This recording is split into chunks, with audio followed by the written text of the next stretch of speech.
आज आपण 3 किंवा 3 पेक्षा जास्त अंकी असणाऱ्या संख्येला 11 ने गुणाकार करण्याची पद्धती पाहणार आहोत.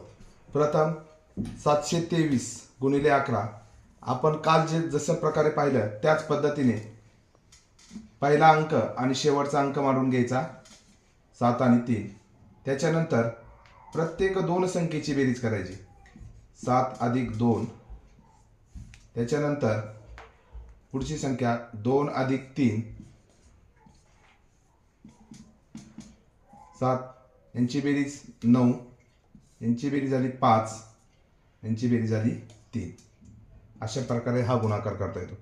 पण इथं आपली काय झालेली आहे, बेरीज ही 10 पेक्षा कमी आलेली. ज्यावेळेस बेरीज ही 10 पेक्षा जास्त येईल त्यावेळेस कशा पद्धतीने करायचं ते पाहूया. बघा, पहिली संख्या 8, शेवटची संख्या 3 मांडून घेतली 8 आणि 3. त्यानंतर प्रत्येक संख्येची बेरीज 8 अधिक 5. त्यानंतर पुढची संख्या 5 अधिक 9.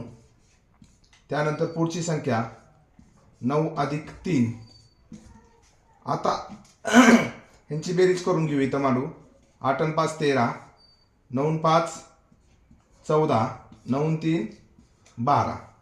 आता ह्याच्यामध्ये 13 आहे. 13 मधला हा एक जो अंक असतो तो पुढील संख्येच्या डोक्यावर मांडायचा 1. इथं राहिला 3. त्यानंतर पुढील ह्या 14 मधील 4 इथं मांडून घ्यायचा. 1 हा पुढील संख्येच्या डोक्यावर म्हणजे 3च्या. आणि ह्याच्यातला 12 मधला 2 मांडून घ्यायचा 1 पुढील संख्येच्या डोक्यावर. राहिला आपला 3 हा पुढचा. त्यानंतर बेरीज 8 आणि 1 9, 3 आणि 1 4, 4 आणि 1 5, पुढचं 23. झालं अशा पद्धतीने गुणाकार.